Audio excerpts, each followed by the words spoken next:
Baik, assalamualaikum warahmatullahi wabarakatuh. Pada kesempatan kali ini saya akan mempresentasikan tugas PPT Hukum Jaminan tentang Surety Bond. Pertama-tama perkenalkan, nama saya Berniakan Rambulangi dengan NIM 01222312 dari kelas Hukum Perdata 2022. Untuk mempersingkat waktu, mungkin langsung saja kita masuk dalam pembahasan, yaitu yang pertama pengertian surety bond. Surety bond adalah perjanjian penjaminan antara surety penjamin dengan prinsipal atau pihak yang dijamin dan oblige atau penerima jaminan. Surety bond adalah kontrak tiga pihak di mana perusahaan penjamin atau surety menjamin kepada oblige bahwa prinsipal akan memenuhi kewajiban kontraktualnya.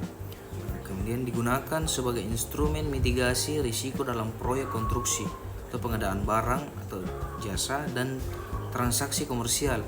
Adapun literatur menjamin manajemen risiko menggolongkan surety bond sebagai risk transfer mechanism yang menjaga keberlangsungan proyek. Kemudian yang berikut contoh dan jenis surety bond. Yang pertama ada bid bond atau jaminan penawaran tender. Kemudian yang kedua performance bond, jaminan pelaksanaan pekerjaan. Kemudian ada payment bond atau jaminan pembayaran kepada subkontraktor atau pemasok. Kemudian yang berikut ada maintenance bond atau jaminan pemeliharaan pasca pekerjaan. Kemudian yang terakhir yaitu advance payment bond atau jaminan pengembalian uang muka. Nah, yang berikut yaitu mekanisme kerja surety bond. Mekanisme surety bond itu yang pertama, prinsipal mengajukan permohonan penerbitan surety bond kepada surety. Kemudian surety melakukan underwriting, analisis finansial, kemampuan teknis, dan rekam jejak prinsipal. Surety bond menerbitkan jaminan kepada oblige setelah penilaian risiko. Jika terjadi wan prestasi, surety wajib membayar klaim dan kemudian melakukan regress kepada prinsipal. Kemudian yang berikut yaitu kegunaan dan manfaat surety bond. Yang pertama, memberikan perlindungan finansial kepada oblige atas potensi kegagalan proyek. Kedua, meningkatkan kredibilitas prinsipal terutama dalam proses tender publik. Kemudian mengurangi risiko proyek dan memastikan pelaksanaan kontrak lebih ringan dibanding bank graduate karena tidak membebani cash flow prinsipal. Adapun dasar hukum surety bond di Indonesia yaitu diatur dalam KUH Perdata pasal 1820 sampai 1850 tentang ketentuan penggunaan atau board charge. Kemudian dalam Undang-Undang Nomor 40 Tahun 2014 tentang perasuransian.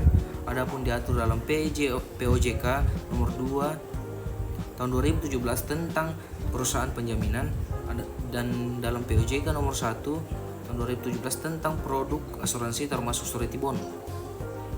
Adapun peraturan LKPP terkait penggunaan jaminan dalam pengadaan barang dan jasa pemerintah.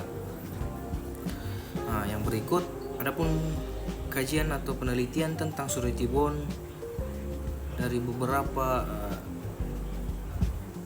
ahli. Yang pertama yaitu Smith dan Randall pada tahun 2019 menulis dalam bukunya tentang efektivitas surety bond dalam mengurangi keterlambatan proyek.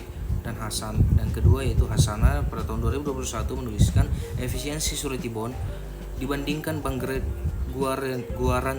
guarans. Yang ketiga yaitu Haris pada tahun 2018 menuliskan bahwa pentingnya proses underwriting dalam surety bond. Nah, yang berikut yaitu tujuan dan peran strategis surety bond.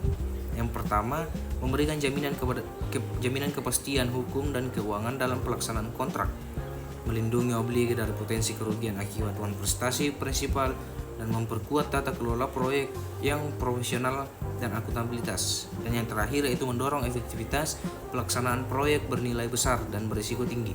Mungkin cukup sekian presentasi dari saya. Saya kiri, assalamualaikum warahmatullahi wabarakatuh. Shalom dan selamat siang.